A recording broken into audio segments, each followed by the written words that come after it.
seguindo as regras que foram definidas para esse debate, nós teremos primeiro a palavra do Dr. Dalegrave, que terá 1 minuto para a pergunta, depois a resposta do Dr. Marlos Melek, com 3 minutos, tudo cronometrado no meu celular, e aí após a réplica do Dr. Dalegrave em 1 minuto.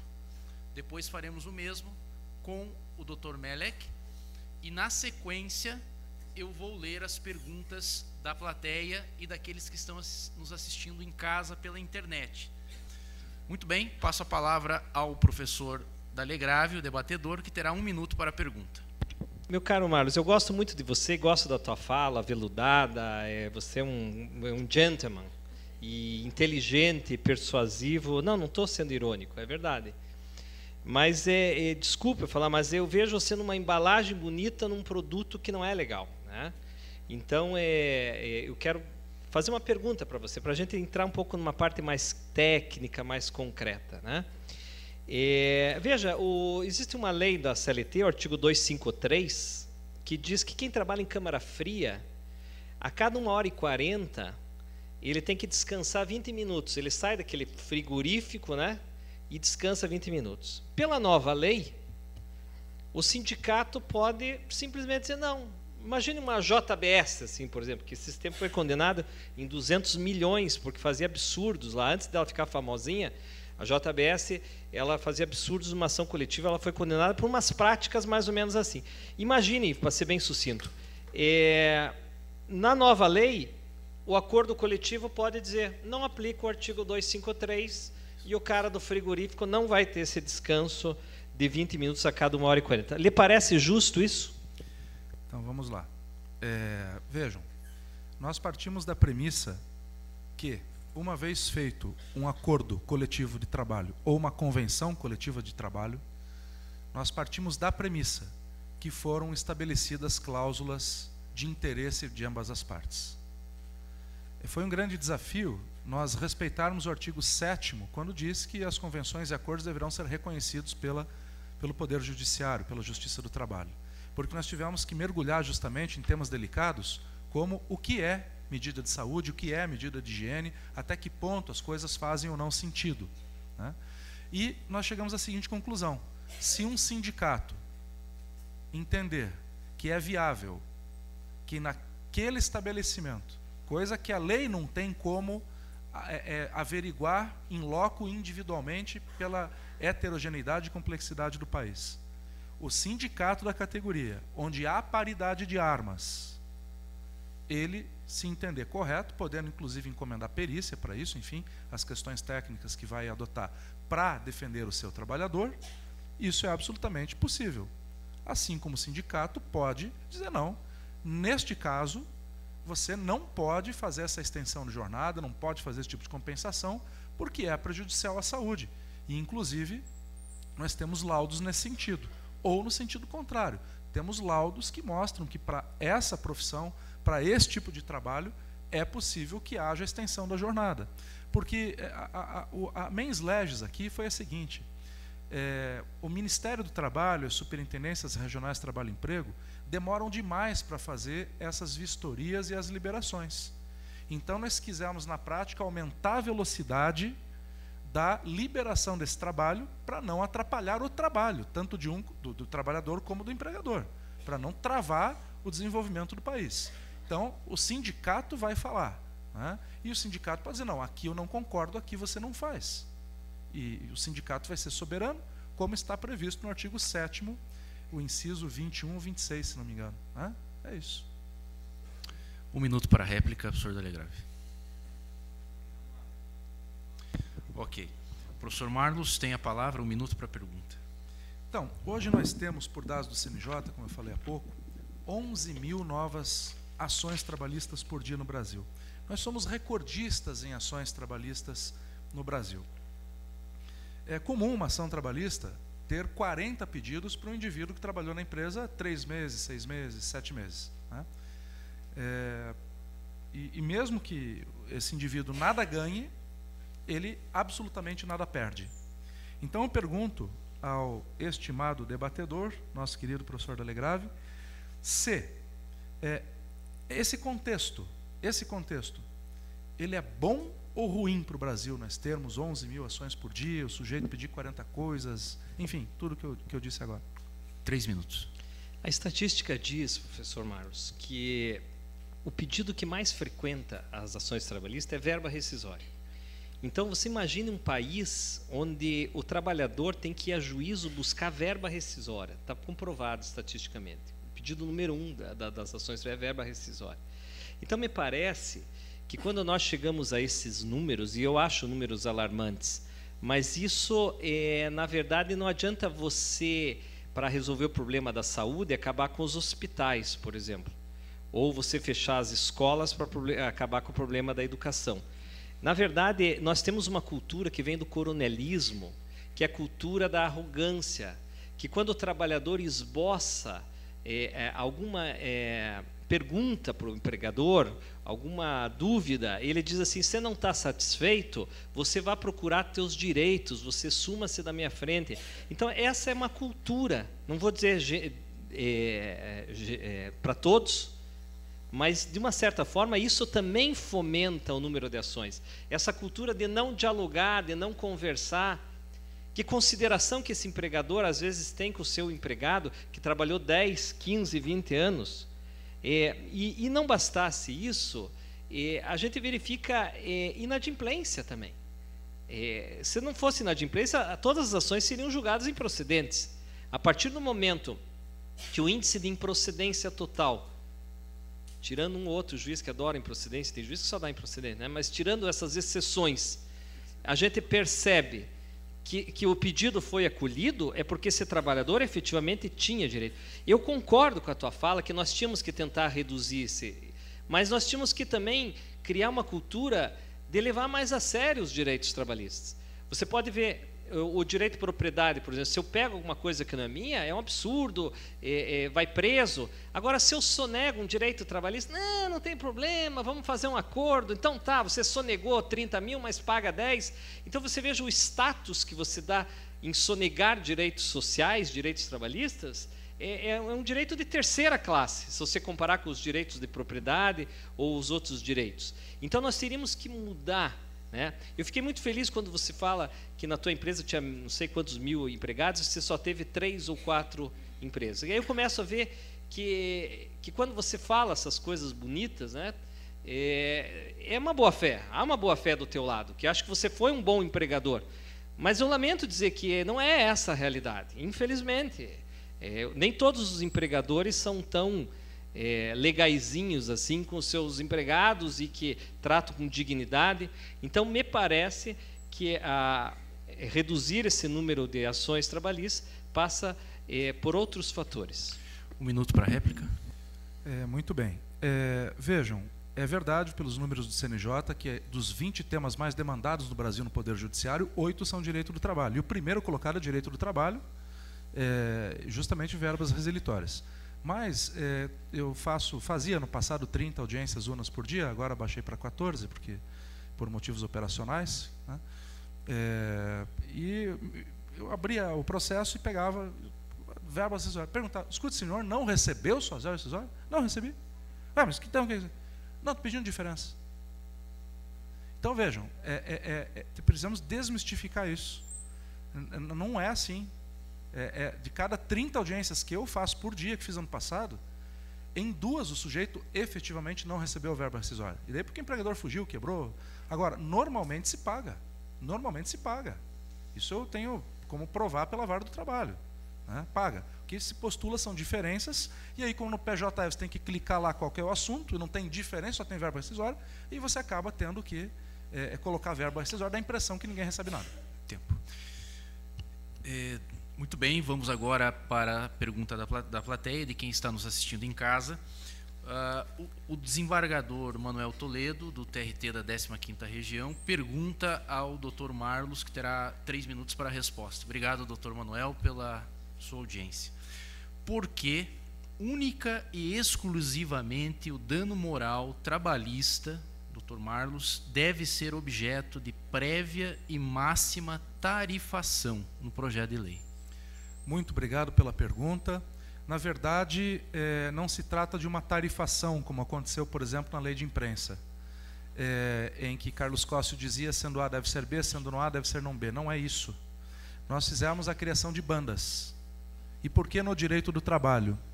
Porque é patente, histórico, real, que de cada 10 ações trabalhistas, em 8 nós temos pedido de reparação moral. Eu não vou citar 1 ou 2 exemplos aqui, porque eu não vou contextualizar, não há essa necessidade, porque exemplos nós temos para tudo. É muito didático contextualizar.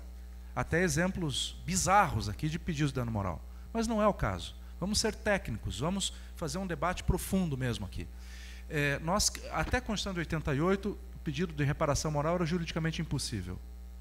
Pelos motivos que os senhores conhecem. Porque não se trata de indenização, tornar indene um bem material destruído. Isso aqui custa R$10, quebrei, dou R$10, está indene, dei o copo de volta. A reparação moral é o constrangimento à dor, que não tem preço. E até 88 não tínhamos como pedir isso, porque se entendia um pedido juridicamente impossível pela jurisprudência dominante, justamente porque o juiz não teria como arbitrar quanto vale um membro, um corpo, um dedo, um olho, um soco, um xingamento. Mas aí veio o legislador constituinte, o constituinte disse o seguinte, olha, na verdade não é porque se não se pode arbitrar que o direito vai ser desatendido, então tem que pedir. Mas aí o que aconteceu? Uma dúvida, abriu-se uma porteira de portas muito largas, né? Então o que nós fizemos foi criar parametrizações e não tarifações, bandas, do dano mínimo, médio, máximo e gravíssimo. E aqui revelo a todos que dentro da Comissão de Trabalho fui voto vencido, porque eu gostaria que o nível máximo de dano gravíssimo chegasse a 100 salários contratuais, e não 50 como ficou. Para os senhores terem ideia, até o momento da votação estava passando apenas 40 salários contratuais como limite. E foi no corpo a corpo com os deputados, até 2 e pouco da manhã, que nós conseguimos, a nossa equipe, fazer com que o valor do dano moral voltasse a R$50 no limite, né? Mas a minha impressão é que deveria ser maior, deveria ser 100. Tá? Isso não exime naturalmente os danos materiais. Tá?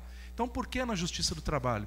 Porque uma vez eu li um autor muito querido, que me ajudou muito, inclusive, na construção da minha vida acadêmica, que é um autor chamado D'Alegrave Neto, né? No Visão Estrutural do Contrato de Trabalho. Ele escreve lá que a Justiça do Trabalho, ao contrário de muitas vezes outras justiças, é uma justiça que tem uma visão ideológica das coisas.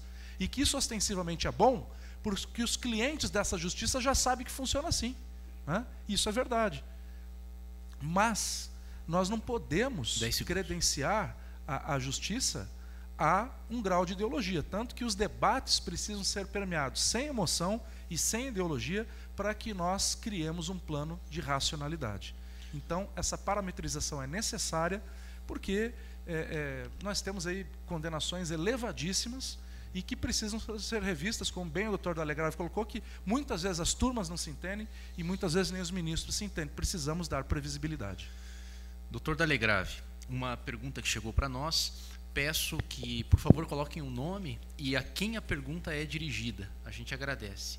Doutor D'Alegrave, a proposta de liquidação da petição inicial com sucumbência recíproca, numa realidade de ausência de provas pré-constituídas no direito do trabalho, como, por exemplo, a ausência de cartão-ponto por parte do trabalhador, de cópia do cartão-ponto, dos olerites do paradigma, não irá inviabilizar ou acabar com a advocacia trabalhista? 3 minutos. Na verdade, a advocacia trabalhista ela tem essa dificuldade. Às vezes você vai conversar com o trabalhador, meu Deus do céu, parece que ele está falando grego e você é alemão. É difícil até de decifrar o que ele está falando. Então, você montar uma ação trabalhista a partir do relato dos fatos dele. Agora, eu não posso ignorar esse trabalhador porque ele é simples. Eu simplesmente dizer, filho, você não sabe nem explicar, próximo. Não é assim que funciona, né? Então, é complicada a nossa vida de advogado, de trabalhador. São pessoas muitas vezes simples, são pessoas que não guardam documentos, né? Que nem você fala, o senhor fazia a mesma coisa que algum colega, você, fazia o nome do fulano, não sabe nem dizer direito o nome do fulano, quantos % ele ganhava mais? Eu sei que ele ganhava mais. Como é que eu vou mensurar nessa ação? Daí eu vou chutar um valor? E daí, se eu ponho um valor lá que é 25% a diferença, existe um princípio no processo que é vedada a sentença ultra petita. O juiz não pode acolher além do que foi pedido. Então, nós temos um sistema complexo, não é tão simples assim. Tanto que todo mundo foge do sumaríssimo. O sumaríssimo exige que a gente liquide o pedido. Na dúvida, o que você faz? Você põe o valor da causa ali superior e faz o ordinário. Ninguém gosta do sumaríssimo. E eu até concordo, juiz Marlos, e com a boa intenção disso, sabe? Eu concordo. Tipo, não, tem que liquidar para você saber o que está pedindo, porque se você perdeu, você tem responsabilidade. Se você teve a coragem de pedir, você tem que ter a responsabilidade de arcar com as consequências. É bonito isso. Eu não estou sendo irônico. É bonito isso, tem lógica isso. Mas não é bem assim. Não é bem assim que funciona. Porque não significa que necessariamente você está de má fé, não significa que necessariamente se deu um chutão lá, né? Então, é difícil, a gente não tem, a pergunta é muito inteligente, nós não temos acesso, o trabalhador não tem acesso a provas pré-constituídas, como o lerito do paradigma, os cartões pontos. Então, como é que nós vamos fazer? Daí nós vamos rejeitar.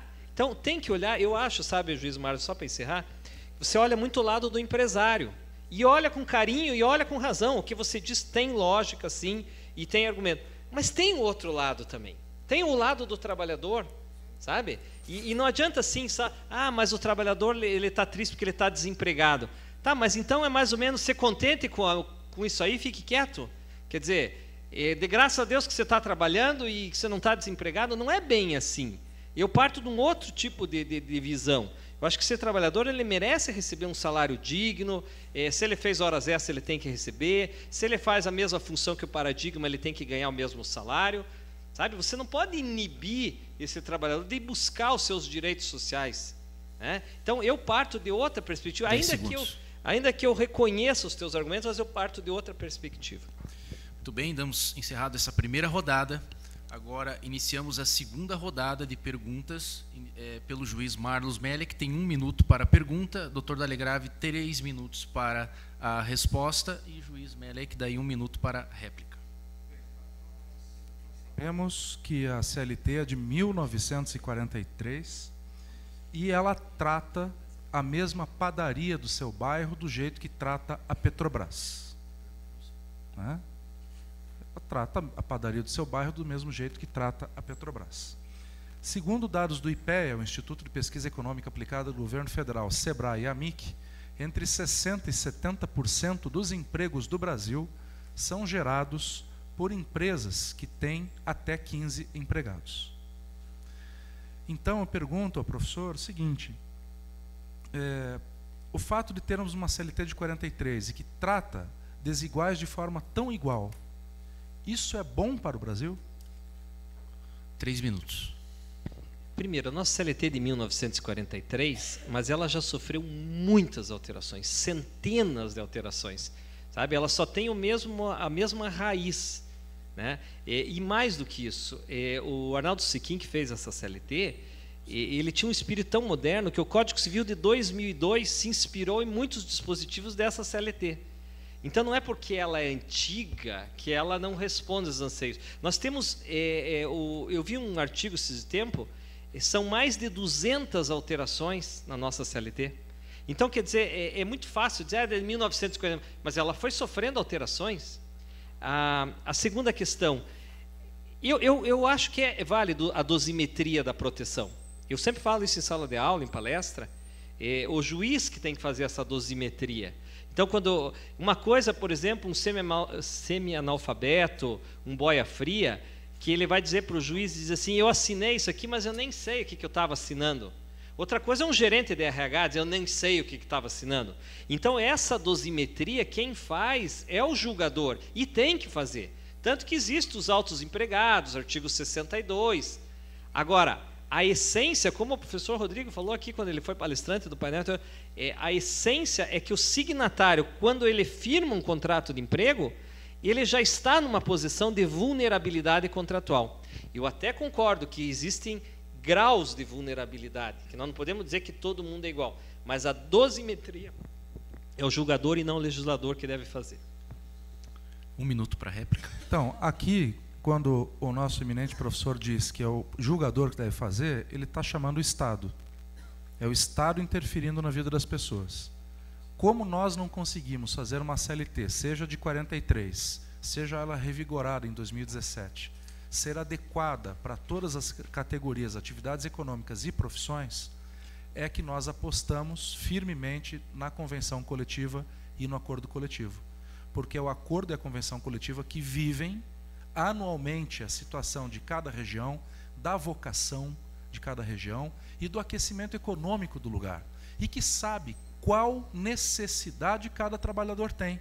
Então, é por isso que nós apostamos muito no negociado, prestigiado em relação ao legislado, sem que um sistema exclua o outro. Perfeito. Relembrando que aqueles que quiserem fazer perguntas, o telefone é 41 99 227 0407. 41 99 227 0407. Por favor, mandar a pergunta pelo WhatsApp. O professor D'Alegrave agora tem 1 minuto para fazer a pergunta ao Dr. Marlos, que terá 3 minutos para a resposta e depois 1 minuto para a réplica ao senhor. Dr. Marlos, o artigo 457, ele dá uma nova roupagem para a remuneração. Hoje só considera-se remuneração salário fixo, gratificações de lei e comissões. Ok. Diminui os encargos, diminui o INSS. Por um lado, eu até falei aqui, tem um lado bom disso, que diminui os encargos, porque não é fácil 20% para o empregador pagar de INSS sobre tudo isso. Mas o parágrafo 2º e o 3º, principalmente, o parágrafo 2º diz que ainda que habituais não integra ajuda de custo, prêmios. Então, o prêmio habitual não integra. E aí o parágrafo 3º parece que se estão dando uma dica. Ó, a fraude é por aí. O parágrafo 3º diz assim, amplia o conceito de prêmios, dizendo que é qualquer liberalidade paga em dinheiro, bens ou serviços em razão do desempenho.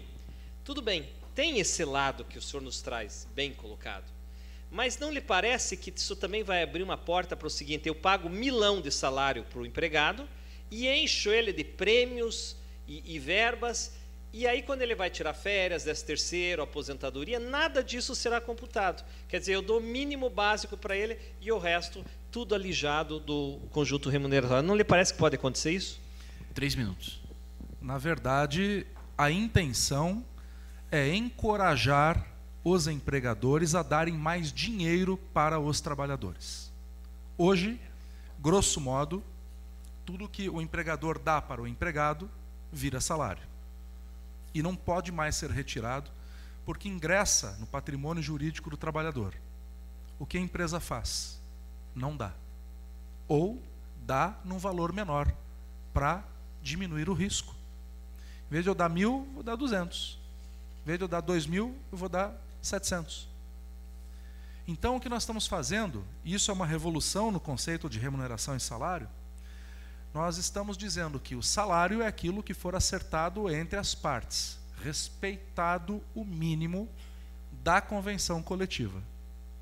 Nada impedirá. E olha que eu advoguei que deveríamos ter um percentual limite, e ficou ainda melhor. Não haverá limite para as premiações. Então, se o empresário quiser dar um prêmio de 5.000, 10.000 reais para quem atingir a meta, ou para quem chegar no horário, ou que está dando lucro, quero dividir um pouquinho, vai poder dar. Vai poder dar. Porque sabe também que quando a vaca estiver magra, também poderá retirar ou diminuir. Agora, esse engessamento que existe hoje faz com que as empresas paguem apenas a convenção coletiva e, justamente para fugir da tributação, começam a criar penduricalhos na convenção coletiva de natureza indenizatória. Então nós fizemos parar de faz de conta, parar de tapar o sol com a peneira e vamos dizer assim, agora o salário é o mínimo da convenção coletiva ou que vocês acertarem acima disso. E tudo que se pagar além disso, tudo, não importa o nome iuris que se dê, se isso é gratificação, bônus, prêmio, gratificação de não sei do que, não importa. Não se integra ao salário, mas também não se pagam impostos. Nem uma parte, nem a outra. Isso está diretamente ligado ao conceito de liberdade. Você vai receber o mínimo do patamar civilizatório, que é a convenção coletiva estipulada pelo sindicato. Mas, além disso, então o sujeito pode ganhar 2.000 e no final do mês sair com 7? Pode. E quanto que o trabalhador vai pagar sobre o restante? Nada. Vai acabar essa discussão incrível na Justiça do Trabalho, se aquilo é indenizatório, se é salarial. Ah, mas a diária esse mês passou ali 2% da metade que podia. Tudo isso para acabar com o conflito. Então, os empregadores do Brasil poderão dar mais dinheiro para os trabalhadores. E o mercado vai se regular. É um conceito de liberdade. 1 minuto para a réplica, professor Dalegrave. Eu penso que nem Aristóteles, a virtude está no meio termo. Eu acho que do jeito que estava melhor. Por quê? Porque a jurisprudência e as alterações tiraram todo o salário in natura. Eu concordo, salário in natura você desestimula. Se você começa a dar coloração salarial para todas essas benesses, já tinham tirado tudo isso. Agora, que nem o senhor falou de forma enfática, tudo que pode dar. Quer dizer, isso já me parece um exagero. Sabe? Uma coisa é tirar o salário in natura, ajuda de custo se for própria, aquela ajuda de custo que tenha prestação, que não seja desvirtuada, eu acho justo que não tenha natureza remuneratória. Agora, abre brecha sim para eu jogar ali prêmio, criar umas verbas doidas ali, que é desmembramento de salário. Nós estamos meio que maquiando o salário por fora aqui no meu modo de ver.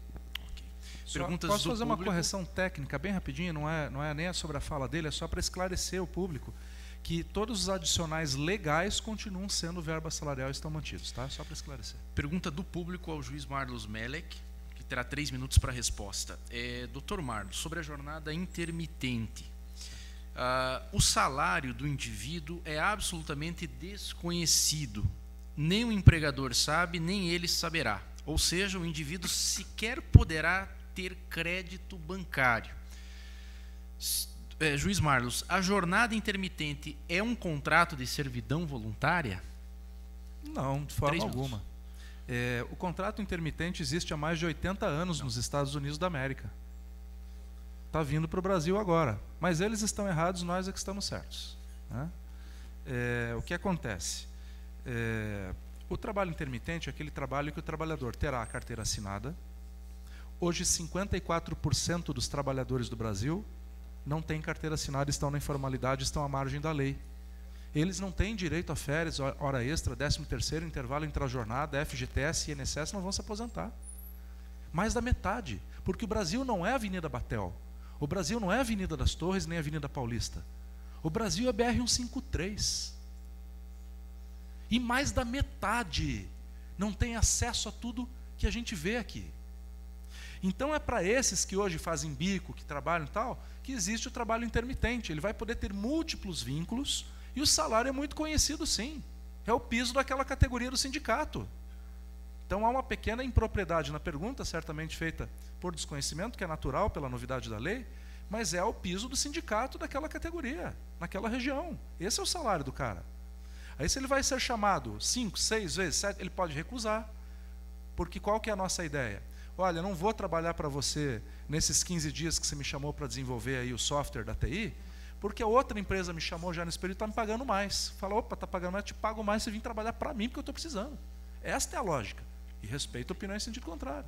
O garçom que vai trabalhar final de semana, olha, eu fui chamado pelo buffet, não vou poder trabalhar para você esse final de semana. Né?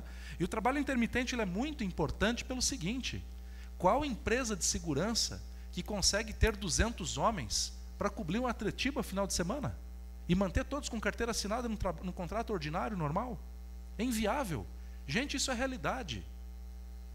Então, você tem situações em que o empresário precisa contratar pontualmente um trabalhador. E esse contrato vai ter carteira assinada. E ao contrário do senador Paulo Paim me perguntou no Senado, não é só o pagamento das horas trabalhadas. Ele recebe adiantado, discriminado no contra-cheque férias com 1/3 e 13º. E no final do mês, o empregador vai recolher o INSS e o FGTS. É a formalização. Nós estamos pegando 54% dos trabalhadores do Brasil que, pasmem, são mais da metade, que não tem nenhum direito trabalhista hoje, que vão passar a ter. Isto é o trabalho intermitente, uma nova modalidade de trabalho, ao lado do teletrabalho, ao lado do trabalho a tempo parcial, que vai permitir que uma mulher que teve filho recentemente possa trabalhar meio expediente, de um jovem que está estudando possa trabalhar meio expediente, e que não é uma profissão definitiva, mas um começo para muita gente que está precisando. 10 segundos. Okay. Pergunta para o professor Dalegrave, do público, sobre a questão da reforma, se vai ou não gerar emprego. Segundo estudos que foram feitos na OIT, que analisou o impacto das reformas trabalhistas em 110 países de 2008 a 2014, esse estudo foi feito por 2 pesquisadores que concluíram, analisaram 643 mudanças nos sistemas laborais nacionais de 110 países de 2008 a 2014, sendo 50% das mudanças para proteger o trabalhador e 50% para liberar o funcionamento do mercado.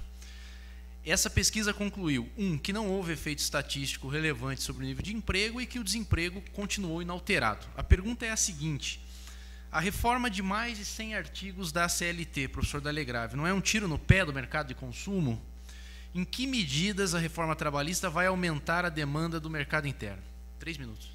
Eu acho que boa parte dessas medidas acabam, direta ou indiretamente, precarizando as relações de trabalho. Eu até acho que, em alguns momentos, pode ser um convite para o empregador se animar a contratar mais em carteira assinada, mas precariza. Você pega, por exemplo, um terceirizado. Quanto mais pessoas eu ponho no processo, terceirizado, quarteirizado, menor fica o salário do empregado. Porque alguém vai pagar essa conta do lucro, da administração, do terceirizado, quarteirizado. Eu entendo que economia você faz girar aquecendo a economia. A partir do momento que o trabalhador tem um salário bacana, ele tem emprego, isso faz a economia girar. A mão de obra brasileira, isso ninguém lembra, doutor Marlos, é uma das mais baratas do mundo. Com todos esses encargos sociais embutidos, a nossa mão de obra é uma das mais baratas do mundo. Outro dado que ninguém fala também, os lucros de banco nesse país, por causa dos juros altos, o Brasil tem um dos juros mais altos do mundo, eles forram de ganhar dinheiro, são bilhões. Ninguém fala que as montadoras aqui no Brasil, elas têm um lucro de 10% do valor final do automóvel, enquanto o mundo inteiro tem uma média de 6%. Ou seja, aqui existe uma sanha muito grande na parte dos lucros dos empresários. Ninguém fala em regular lucro, em política de redistribuição. Por exemplo, imposto sobre grandes fortunas, está lá previsto na Constituição Federal de 88. Nunca ninguém quis regulamentar o imposto sobre grandes fortunas que está no Brasil. Então existe um lobby muito grande, né, que os ricos querem ficar mais ricos e os pobres vão ficar mais pobres. Então, ainda que a gente possa usar esse mesmo discurso para dizer, não, eu vou incentivar a empresa a contratar porque vai diminuir encargos, eu até concordo em parte, mas eu também vou precarizar, e aí eu respondo, e aí o mercado de consumo vai se enfraquecer. Trabalhador ganhando pouco, trabalhador desempregado, sem garantia, precarizado, a economia vai estagnando. Muito bem, iniciamos a terceira e última rodadas desse debate, e iniciamos por você, professor Dalegrave, que tem o tempo de 1 minuto para fazer uma pergunta ao Dr. Marlos Melek. Doutor Marlos, antes do senhor chegar, eu falei aqui que o projeto começou de uma forma até bacana. Eu elogiei, imagine, eu elogiei esse projeto lá na Associação Comercial, está gravado. Só que daí a porteira abriu de tal maneira que começaram a escancarar demais. E eu vou dar um exemplo aqui, gostaria de saber a sua opinião. O artigo 611-A, na proposta original, ele dizia... 611, parágrafo 3º, na proposta original. Na hipótese de flexibilização de norma legal relativa a salário e jornada de trabalho, a convenção ou acordo firmado deverá explicitar a vantagem compensatória concedida em relação a cada cláusula redutora de direito legalmente assegurado. E se o judiciário anular uma, tem que anular o benefício também. Aí o que vocês fizeram? Pô, estava bacana esse negócio aqui. Vamos reduzir salário, tem que explicitar a cláusula. Aí vocês simplesmente vamos mudar. Agora diz, a inexistência de expressa indicação de contrapartidas recíprocas em acordo ou convenção não ensejará sua nulidade por não caracterizar vício no negócio jurídico. E mantiveram aquela que dizia que se anular uma, anula também o benefício. Então, na parte que era boa para o empregador, foi mantida. E a única partezinha que era mais justa, que era explicitar a compensação, vocês alteraram. Gostaria da sua opinião sobre isso, por favor. Muito 3 bem. minutos. Muito obrigado pela pergunta, é bem pertinente. Eu até queria fazer um parágrafo muito rápido aqui, um paralelo aqui em relação ao que foi dito no início, sobre a quitação anual. Tá? Queria deixar claro que eu fui voto vencido sobre a questão da quitação anual. E que até o doutor Dalegrave colocou que está ali sobre as parcelas especificadas. Tá? Por quê? Porque eu não concordei na comissão, porque o texto era para ficar que é a quitação anual e ponto, de tudo. Tá? E aí eu fui voto vencido na criação desse instrumento, mas a permanência de que seja em relação às parcelas que estão ali especificadas foi uma conquista, então. Tá vendo? Dá a impressão que a coisa é ruim, mas foi uma conquista, porque o que se queria que colocasse no texto seria uma quitação geral ampla e restrita, que eu acredito seguramente que a jurisprudência, inclusive, não iria aceitar. Então, para quem é facultativo, ninguém é obrigado a fazer isso, mas quem quiser fazer essa quitação anual vai valer só sobre as parcelas ali elencadas. Bom, em relação à pergunta propriamente dita, que foi tirada a cláusula compensatória, em partes, porque se for haver redução de salário, está no texto de que deve haver a garantia de emprego equivalente até o momento em que a redução de salário acontecer. Isso está no texto. Tá? E a segunda coisa é que, de fato, foi colocado, como o doutor Dalegrave colocou, que o judiciário não vai poder apreciar questões materiais da convenção do acordo coletivo. Porque aí seria a válvula de escape para se gerar a insegurança jurídica. Então, a premissa que nós partimos, e aqui a história vai nos julgar se é a mais correta ou não, é a seguinte: se o acordo coletivo, a convenção coletiva foi feita por signatários habilitados e com paridade de armas, os sindicatos, então não pode o juiz do trabalho anular o trabalho deles, dos sindicatos. Tem que respeitar o que está na Constituição. Por quê?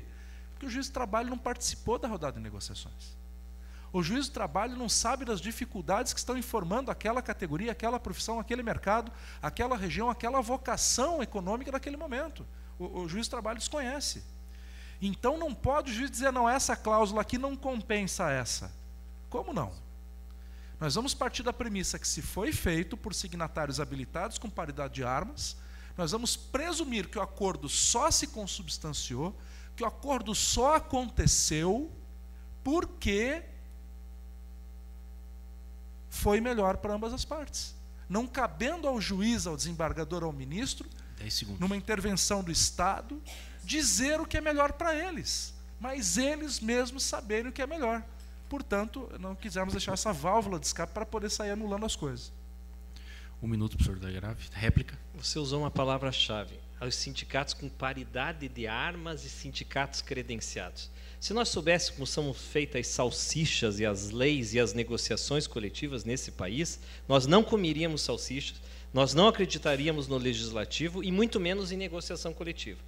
As negociações coletivas, elas vêm prontas, carta marcada. E outra coisa, nós chegamos no ponto nodal aqui. Qual é o ponto? O senhor coloca aqui que entre a insegurança e a justiça, não interessa se o sindicato foi justo e injusto, tem que deixar como o sindicato fez em nome da segurança. Mas aqui que eu divirjo, eu acho que entre a insegurança e a justiça, eu fico com o Eduardo Couturi. Teu dever é lutar pelo direito, mas no dia que encontrares o direito em conflito com a justiça, luta pela justiça. E cabe ao judiciário justamente se imiscuir, interferir, para tirar as cláusulas injustas, leoninas, abusivas. Agora o doutor Marlos tem 1 minuto para a pergunta, o doutor Dalegrave terá 3 minutos para a resposta. A minha pergunta é bem objetiva, bem direta. Meu estimado professor Dalegrave, você acredita que os sindicatos de trabalhadores podem se transformar em inimigos potenciais dos trabalhadores depois da reforma? 3 minutos. Eu acredito que sim. Eu acredito que sim, porque o sindicato ele está pensando na sobrevivência dele, né? Ele está desesperado. O Paulinho da Força está todo nervosinho lá, porque estão perdendo a contribuição sindical. Eles estão, primeira coisa, eles pensam nos interesses deles. Num segundo momento, na classe trabalhadora. Quantas greves que são cavocadas, greves políticas que usam a massa dos trabalhadores para dizer, olha, nós fizemos uma greve, nós somos combativos e se reeleger. Então, quer dizer, eu conheço bem a realidade sindical. Eu não quero generalizar, porque tem uns 20% aí que são sérios. Mas eu acho que pode se transformar em inimigo, sim. Uma das soluções, e eu acredito quando você fala que ficou vencido, e acredito que o nosso estrago seria maior sem a sua presença. Eu acredito nisso. Porque já está feio, né? Nós ia abraçar o demônio ali só, né? Porque o resto, né? Apresentado para o demônio, nós já fomos, nós só ia abraçar o coitado. Agora, eu só acho o seguinte, nós temos que fazer, que nem o Dr. Gunter sugeriu aqui, que a convenção coletiva só opere efeitos, Dr. Marlos, para os associados, porque aí os sindicatos vão se mexer. Puxa, eu preciso apresentar uma coisa bacana para esses caras aí, porque eu não tenho contribuição sindical e eu só vou conseguir associado se eu fizer um acordo coletivo, a convenção. Então, isso tem que mudar. Agora, não dá para a gente fortalecer norma coletiva e tirar a contribuição sindical, criar o concorrente, que é o representante da fábrica, criar 1001 mecanismos que, ao mesmo tempo, eu dou força para a norma coletiva, mas eu enfraqueço o sindicato. Aí é pegadinha. 1 minuto. Na verdade, não podemos aqui confundir poder com dinheiro. Uma coisa é poder, outra é dinheiro. Os sindicatos estão empoderados com o advento de uma firmeza maior das convenções coletivas. E a outra é a fonte de financiamento. E são coisas diferentes, né? Agora, eu aqui confesso que fico muito assustado com o que é dito por um dos que eu considero um dos maiores especialistas em direito do trabalho do Brasil, que é o Dr. Dalegrave, em dizer que os sindicatos olham seus próprios interesses, de que no máximo 20% são sérios, não sei se foi 20 que eu vi, 20% são sérios, e de que eles olham primeiro para o umbigo deles e depois para a defesa dos trabalhadores. Isso é extremamente sério, isso é extremamente grave. 10 segundos. Isso é extremamente de se causar perplexidade, né? O fato é que está na Constituição Federal essa questão da convenção coletiva valer e que hoje é a carta magna do país.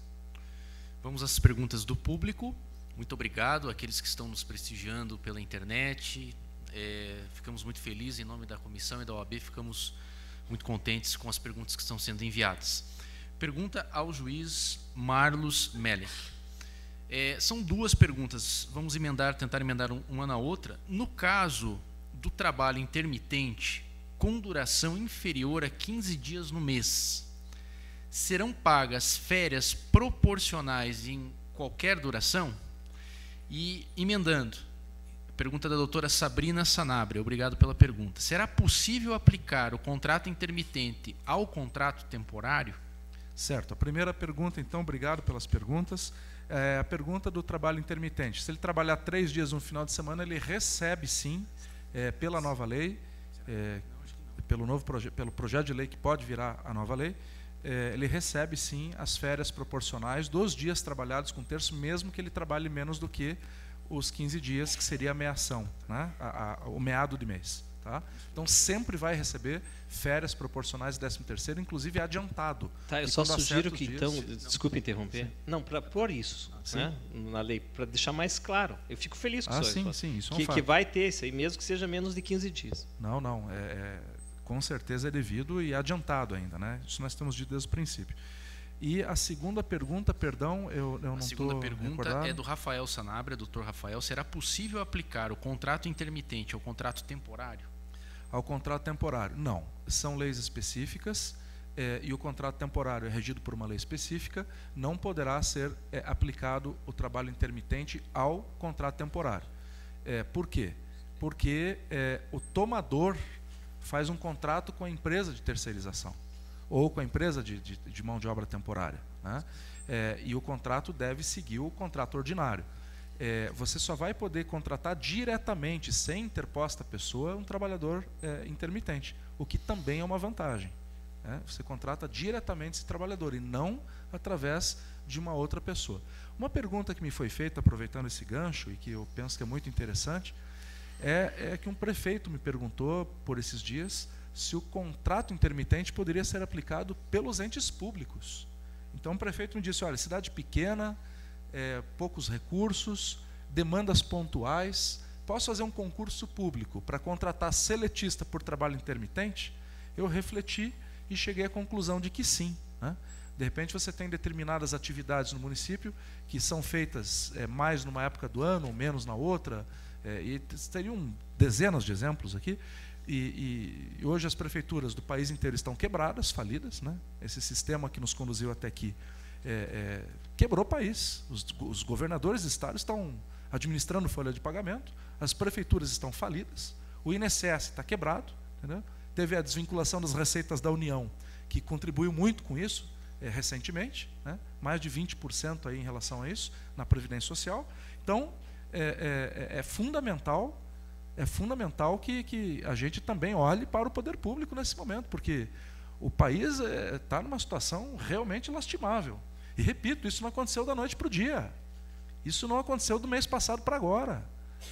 Isso foi construído durante longos anos. Se esforçaram para conseguir acabar com as bases de macroeconomia e direitos sociais, inclusive, do Brasil. Ok, professor D'Alegrave, uma pergunta. Os ganhos habituais que não vão integrar o salário na proposta, não vão causar um desequilíbrio nas receitas da Previdência? Isso na realidade é até uma contradição do governo, né? Porque o governo fica todo dia bombardeando a gente dizendo que não fecha a conta.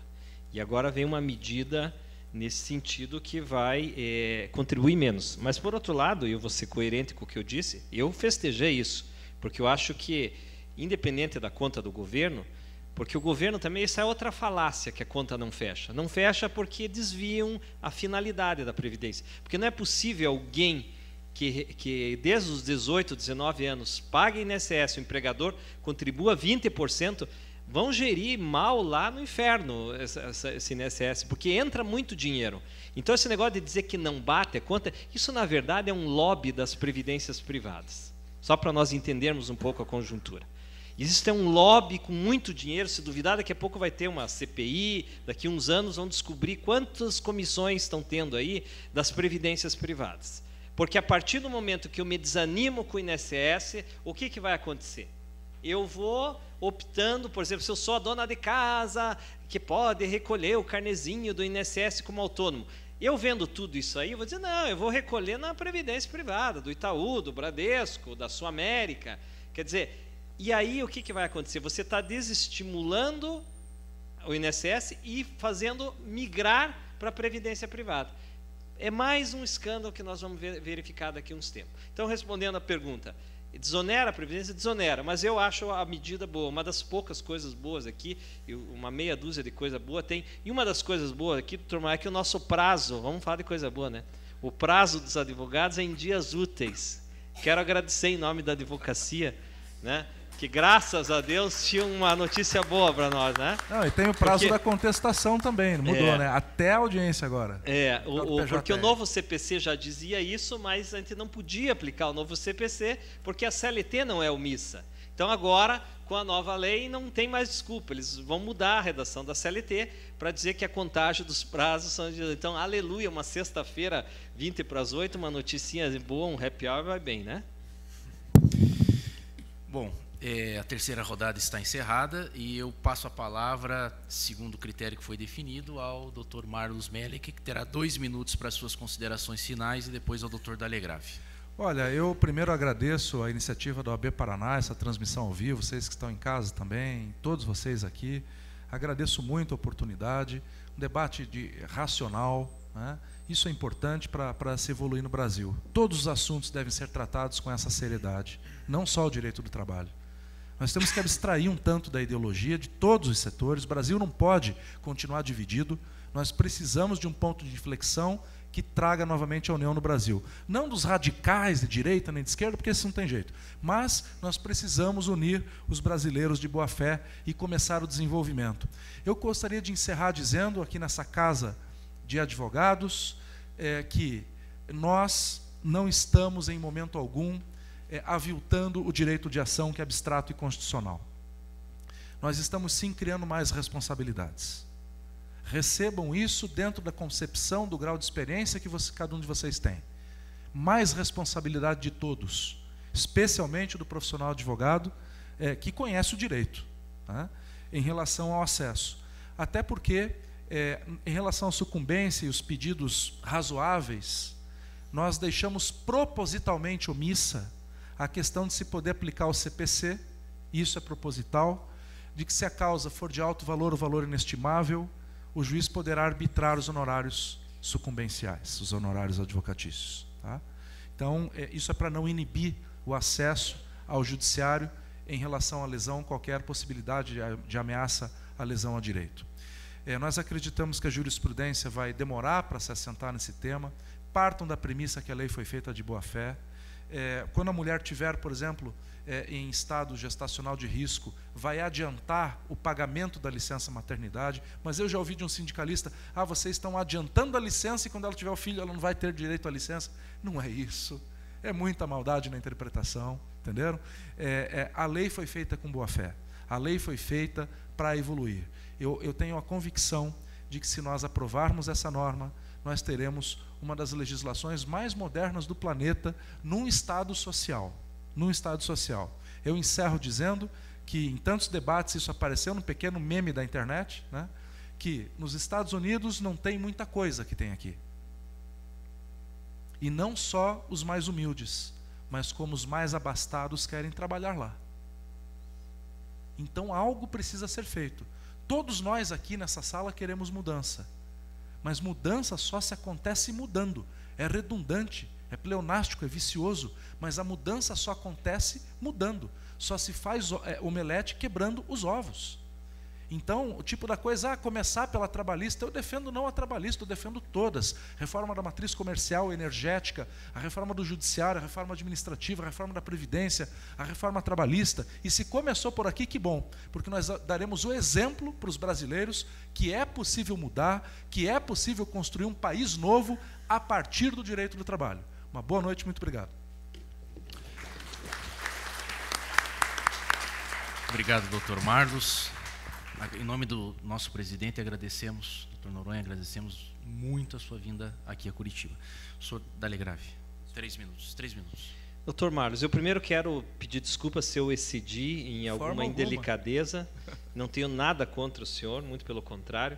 Até acho que o senhor é um neoliberal convicto, um homem de boa fé. Apesar que essa lei é asquerosa, anacrônica, e eu continuo com a minha convicção de que ela é um retrocesso, né?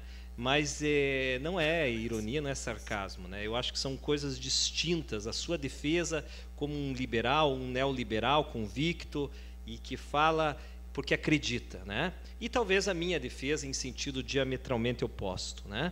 Eu acho que vocês exageraram na dose, foi o que eu falei no início. Nós tínhamos uma oportunidade de ouro de fazer uma reforma bacana, como estava começando a ser desenhada inicialmente, e vocês tacaram-lhe o pau ali e mataram o bichinho, sabe? E não sei se não vão comprometer até a nossa advocacia. O tempo vai dirá. E eu torço para que eu esteja errado e o senhor esteja certo. Agradeço a atenção dos senhores e um bom fim de semana a todos, e disponibilizo os slides lá no meu site para quem quiser. Obrigado.